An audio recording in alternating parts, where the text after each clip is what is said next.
There's like a light. This is meant to light up, but it doesn't, because why would it? Hey guys, what's up? Merry Christmas! My name is Sky Webb and I'm here to talk about a true crime story that I cannot get off my mind. Before I get started though, I just want to put out a little disclaimer that I mean no harm to any of the victims or the victims' families, and I wish everyone who's hurt within this story the utmost peace and solace either in rest or in recovery. With that out of the way, this Thursday's true crime video is going to be about the Ashland Christmas tragedy. So every single Thursday of December, I'm going to be posting a Christmas themed video, and this is the first video that actually occurred at Christmas time, so it's going to help us get into the spirit of Christmas. So this story involves the murder of 3 people, Emma Thompson, Fannie Gibson and Bobby Gibson, and it occurred only a couple of days before Christmas. So let's jump into it. 'Twas the night before the night before Christmas, and the year was 1881. 2 siblings, brother and sister, were awaiting the night of fun. Bobby and Fannie Gibson invited Emma Thompson over that night, but not Bobby, nor Fannie, nor Emma expected the most horrifying and last ever fright. Okay, no, I'm totally joking. I'm not like Dr. Seuss or something, but I love Christmas and I thought that was funny, and if you're not amused, I am, so as long as I'm having a good time, I'm not that bothered, so. But anyway, I'll get into it for real now. On the 23rd of December 1881, brother and sister Fannie Gibson and Bobby Gibson were joined by their friend Emma Thompson for like a cozy night in getting ready for Christmas Eve. They lived in Ashland, Kentucky, which was like this tiny little town with a population of about 3,000 people. So Bobby was the oldest of 3 Gibson children, and he was 17 years old, followed by Fannie, who was only 14, and they both shared a brother who was about 11, and he wasn't there on that night. So Bobby was actually pretty well known around Ashland because he had previously been in a pretty bad accident with a freight car, which resulted in him losing his leg. So he was still sort of navigating life as like being disabled, being a disabled teen, something he never had to deal with before, and he was kind of the talk of the town. It was a very small town and they liked to gossip. His sister Fannie was pretty well known around Ashland as well, but for a completely different reason. Fannie was only 14, but she was like beautiful. Everybody loved her. She had a really bubbly and chatty personality paired with really amazing good looks.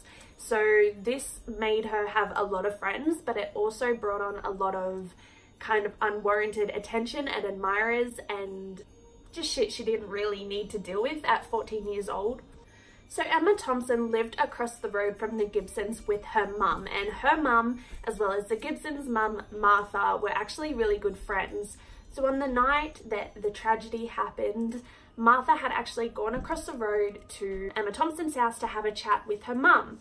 And so basically she said, hey Emma, would you mind going over to my house and like hanging out with Fannie and Bobby, because me and my youngest son are going to see family members. Mr. Gibson's out of town, they're all alone.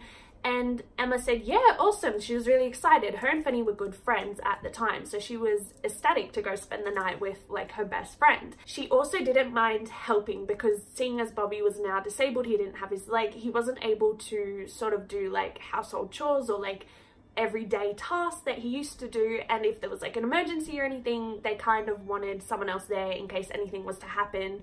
They didn't want Bobby to just be like, couldn't do anything. So the 3 teens had a good night together. When the neighbours were asked about it, they claimed that they were heard laughing all night long, they were giggling and joking around, and they just had like a good night hanging out. Emma's mum got up about 4 AM that morning and she like checked out the window, had a look at the house, and the house looked fine, so she just assumed the kids were still sleeping. And she went on with her chores and her daily tasks. She got up at 4 AM to do chores. Who does that? Not me. At 6 AM, however, she had another look outside. She had finished sort of her like early morning chores and was about to get on with her day, so she thought she would check what the kids were up to or see if they had woken up or whatever. And when she looked out this time, she saw like a weird light or a weird glow coming from one of the windows, and it sort of took her a minute to figure out what it was. But when she did realize, she ran out of the house screaming. The light had actually been a fire. The Gibson's house was on fire, so she ran out into the street and was screaming, absolutely petrified, and her screaming got the attention of the entire street. So now the entire street was filled with neighbors all screaming, or freaking out or panicking. So they called the fire department and they showed up not long afterwards, but when they got there, the entire house was engulfed in flames and there was really nothing anyone could do other than just put the fire out. And so that's what they did. They put the fire out, and then the fire marshals, or the firefighters, went into the house, but by that time the only thing they could do was carry out 3 dead bodies. So the small town basically like erupted at this time. They just freaked out. They were horrified that 3 kids that were like well known around the town, that were all nice kids, had just perished in this big mysterious fire. Everyone was just like shook. At this point, people were still crowding the streets. Like the entire street was filled with people wanting to know what had happened. So investigators went inside the house, and when they emerged, they had with them sheets covered in blood, as well as an axe and a crowbar covered in both blood and hair. So it was at this point that pretty much the entire community just collectively agreed that this was like a cover-up and something had gone very wrong. Someone had murdered these kids and then lit their house on fire as like a cover-up. And so a huge investigation went into this. And this all happened very quickly. This happened the time that they were found, within that day. Like, they had evidence, but back then DNA testing wasn't really a thing. So despite the fact that they had sheets and blood and like could test for fingerprints or whatever, like they couldn't really do anything. Plus on top of that, everything had been burnt. So any evidence that might have been there kind of would have been like destroyed, and it was just this like mess. And so the mayor called a meeting that afternoon and basically said he needs to raise funds, like the entire community needs to raise money in order to set up a reward for any information from anybody. They thought that maybe there was like a witness or somebody who knew something and wasn't coming forward, so they wanted to raise money for a reward. And then secondly, they wanted to raise money in order to pay for an investigator. So basically, at that time, Ashland was so small, they didn't really have investigators. They didn't really have detectives. So they had to actually hire detectives from out of town in order to work on the case. And so what they did was raise a shit ton of money. They actually raised a fair bit. And basically they said, whoever solves this case, you get the detective's reward, basically. And so now at this point, detectives were coming from like across the country to Ashland in order to investigate these murders. And one detective that came by immediately accused Mr. Gibson. And it wasn't just like oh, maybe we should look into him. It was just flat out, Mr. Gibson did it. Mr. Gibson killed his children as well as Emma Thompson. It was Mr. Gibson. And the news of this traveled extremely fast. So the entire town kind of got behind this theory that it was Mr. Gibson, and it was all over like the newspapers. Everybody was talking about it. As far as everybody was concerned, Mr. Gibson was the murderer. The town kind of knew that Mr. Gibson and Martha Gibson, Mrs. Gibson, had a bit of a rocky relationship, and this was enforced even more when Mrs. Gibson came out and said that both her and her children had always been scared and afraid of Mr. Gibson. Of course, hearing this, everyone is like, well, there's your man. He did it. They're scared of him. Obviously, he did it, but he didn't do it. What made things worse, though, is that Mr. Gibson wasn't even in town. He wasn't even in Ashland, and he wasn't in Ashland for the murders. Remember, that's why Emma went over there, because Mr. Gibson was away. He was out of town for business.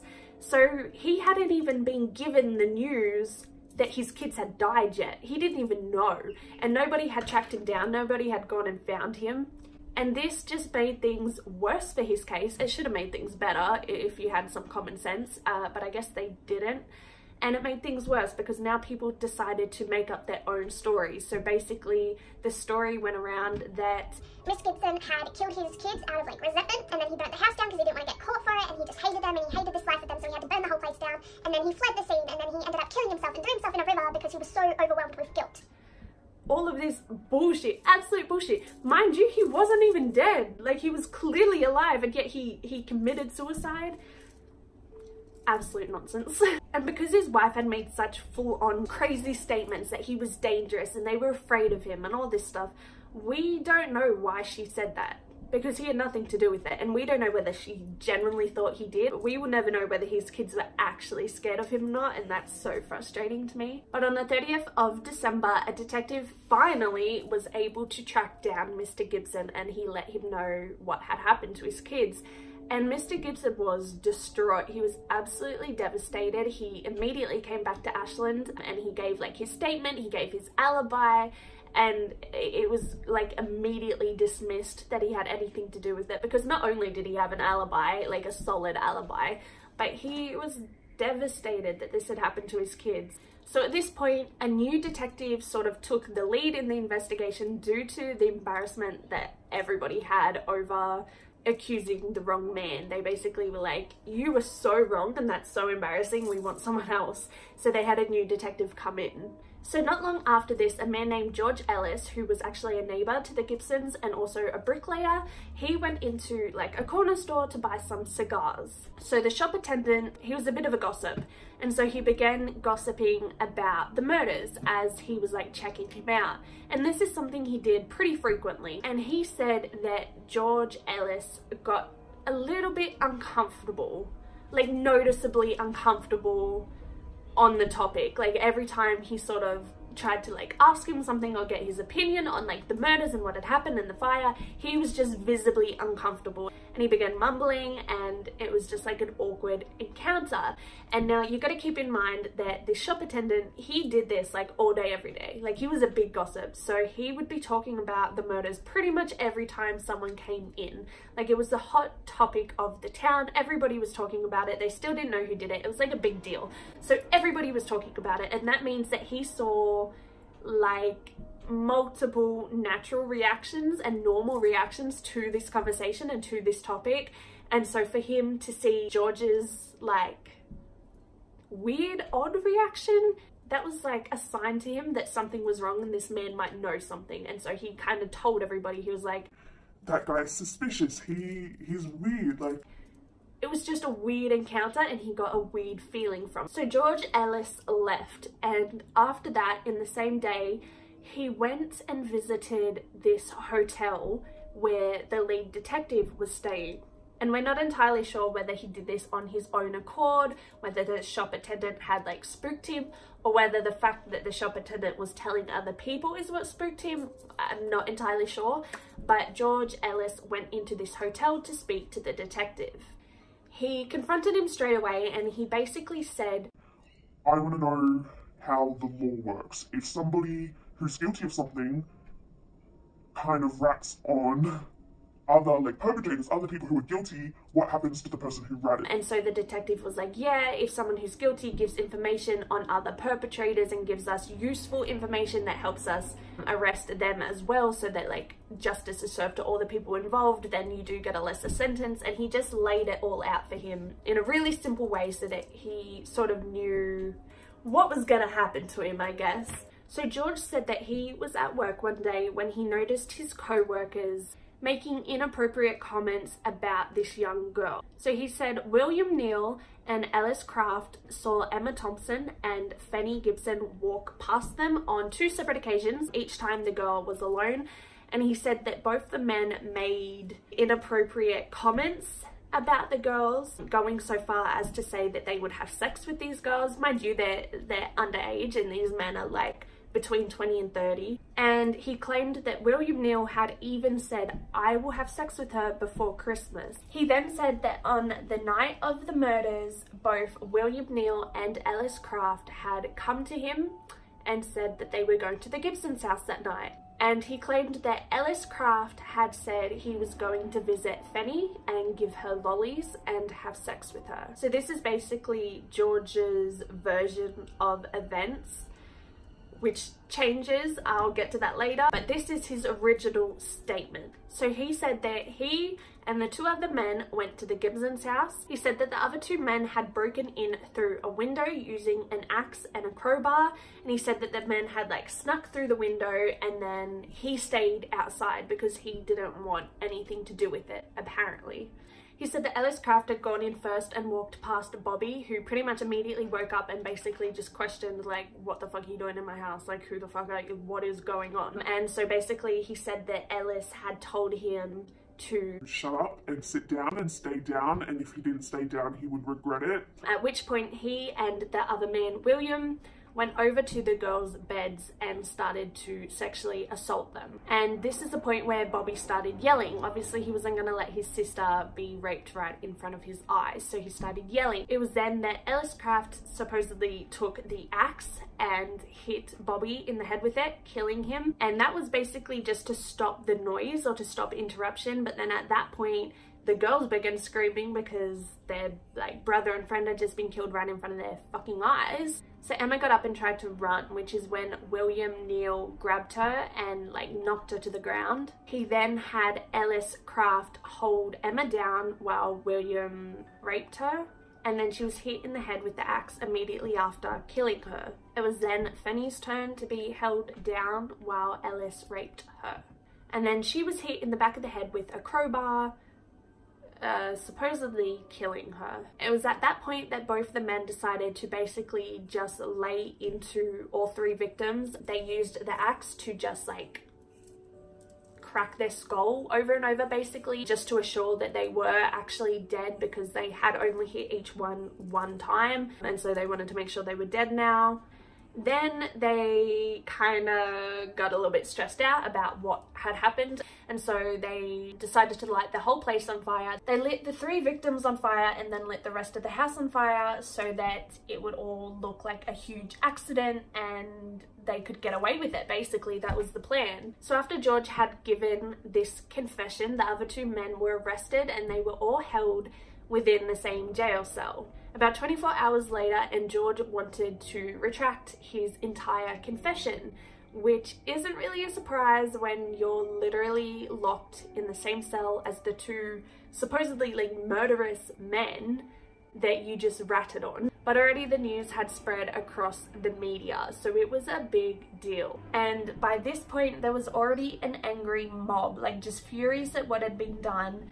And this mob wanted to steal these men from the jail and do God knows what with them. They had plans that were circulating the town, and because of this they had to be moved to a separate jail. But obviously the town found out about this like transfer, and so they followed them. They actually pursued them on boats. While they were transferring, a couple of reporters did get to speak to the prisoners. They reported that William Neal and Ellis Craft were just super chill. They were pretty happy. They were joking around. They were just like super relaxed. They didn't think that anything was going to happen to them. They were so sure of their innocence that they were just like, they had zero remorse though for the three victims. George, on the other hand, didn't really say much. All he said was that he had to tell the truth. He had to tell the truth, and he would tell the truth. And the other two men confronted him in front of the reporters and basically said, "You're about to send two innocent men to jail. Why would you do this?" And he was like, "I have to tell the truth. You and I both know I have to tell the truth." So he was pretty convincing that the other two men were guilty of something at least. But then when he had to make another statement, he said that the entire confession was bullshit and he was coerced into it because the detective held him at gunpoint until he made this confession, which makes no sense. I'm very confused about what his truth is. So William and Ellis went to trial on the 16th of January, but the entire thing was basically just he said, she said. There really wasn't any hard evidence. Pretty much all they had was George's confession, which really wasn't evident, so it made it really difficult. George recounted his first statement with only a few inconsistencies, but he basically maintained that he didn't really do anything, he was just there, and that the other men were the murderers and the rapists. He then said that the two men had actually threatened to kill him if he was to tell anybody, and he'd never said this previously. He then changed his story again and said that the only reason he was there to begin with is because the two men held him at gunpoint, which is a very random detail to only be bringing up now. So both William's wife and Ellis's wife took the stance basically to just say that they were innocent. They both claimed that they were home on the night of the murders, and so it couldn't possibly be them. So they technically did have an alibi, and they also had a lot of like people from the community come forward and say, yeah, they're really good guys, they would never do this. Even so, both men were found to be guilty, and after about 20 minutes collectively of deliberation, they were both sentenced to be hung. But now George decided to change his story again. So this time he said that the two men were actually innocent. They had nothing to do with it. He said that he was the one that wanted to go there. He was the one that broke in. He was the one that raped the girls and killed the girls, and he had actually hired 2 black men to assist him get into the house and then to hold down the victims as he raped them, which is super out of the blue, super random. And he said that the reason he blamed William and Ellis was because he saw them walking past and decided that he would use them basically and take them down with him, which does not make sense because they were his co-workers, so he obviously would have had some sort of opinion of them or know what they were like or have a conversation, or at the very least see them more than just one day walking past, you know what I mean? So George was then trialed and convicted, and he was sentenced to life in prison, which is not as drastic as being sentenced to be hung, and people were less than pleased about this result because he was the one that came forward. He's the one that has all these stories. It didn't make sense that these 2 other men would be sentenced to death and he would be sentenced to just life in prison. People were not happy. So we assume it was the same angry mob from earlier, but another angry mob basically stormed the jail that the prisoners were at. They basically just rocked up and were like, "Let us in." Obviously they were refused, at which point they decided to break in. So somehow they successfully broke into this jail, stole the prisoner, George, they stole, and took him all the way back to Ashland. In Ashland, witnesses said that George was very calm, he was very relaxed, he was remorseful. A lot of the mob questioned him, and he basically said that his first and original statement was the truth, that all 3 men that had been accused, they were all guilty, and he refused to pray, but he did ask that the mob don't mutilate his body in any way, which they didn't, but they did hang him. So George Ellis was hung from a tree about 100 yards away from the burnt house, and his body hung there until the next afternoon when the coroner came to take him down. And within that time, a lot of the community actually went to visit him, and it's not that they were necessarily proud of it, but they felt quite accomplished, as though justice had actually been served, and so people wanted to see that. After this, William and Ellis were actually awarded new trials because with George gone, there was actually no evidence that they were guilty. Pretty much the only thing that had put them there was his original statement. But then a black detective got involved, and he accused 2 black men of being the perpetrators.